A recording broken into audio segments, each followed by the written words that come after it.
Guys, good evening.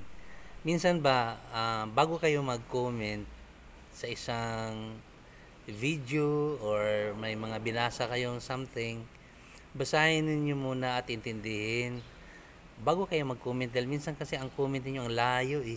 O wala, hindi nakaintindi para bang kulang dito tuloy ang tingin ko. Ganito kasi yan. May isa kasing may isa kasing FB friend yan. Sabi kasi niya, paano ba gumawa ng group chat, GC? Kaya tuloy, ako ang dami kong GC. Oo, ang dami kong GC, pero yung GC ko, explain ko ulit sa inyo ha. Ang account, sa Facebook account ko, yung iba hindi ko na ma-open. Ang ginawa ko, gumawa ako ng group chat. Ang member doon ay puro account ko po. Oo, mga account ko po yun. Tapos, ang nangyari, halimbawa, may nakita kong video nga tungkol sa aso or pusa, gusto ko siya. Ayaw kong mawala. Yung file lang doon pa rin. Isang paraan lang, yun lang kasi ang alam ko eh. Halimbawa, cats and dog.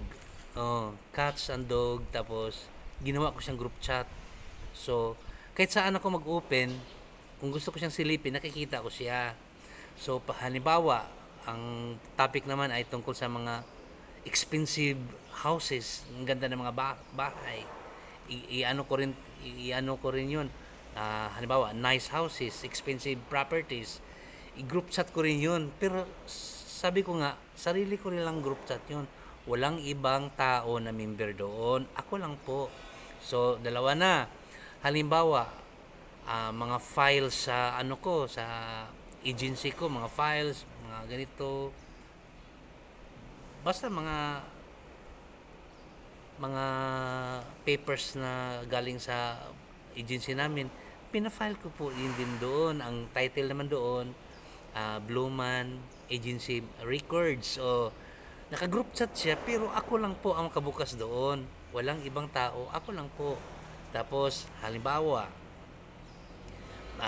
yung mga hinangaan ko, mga Hollywood na mga artista noon, na mga matanda na ngayon, katulad nila Bruce Willis, nilang Rocky, nilang Mel Gibson, na tumanda na ngayon ba. So pag gusto ko siyang silipin ulit, tinitingnan ko doon, iniipon ko sa isang niya, lagyan ko dito ng artista. Pagkatapos pagbuksan ko, i-type ko lang yung artista, nandoon na siya. O marami yan part. Kaya sobrang dami ang nagawa kong group chat dahil may mga files ako na ayaw kong mawala. Gusto kong makita siya lagi. Naintindihan po ninyo? Halimbawa, may nakita akong mga gandang view. Oh, lalo na sa China, daming mga gandang view sa China. Iniipon ko po 'yun sa isang group chat, pero sa akin nagiging mistulang siya. Files siya actually.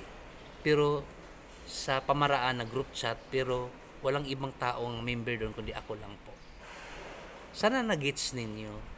Bago kayo mag-comment, sasabihin kasi ninyo ayaw mo ng group chat, katapos ang dami mong sinalihang group chat, mga ganun ba? Basahin ninyo ng maigi dahil pag mag-comment kayo ng basta-basta, ang layo kasi. Oh, sige.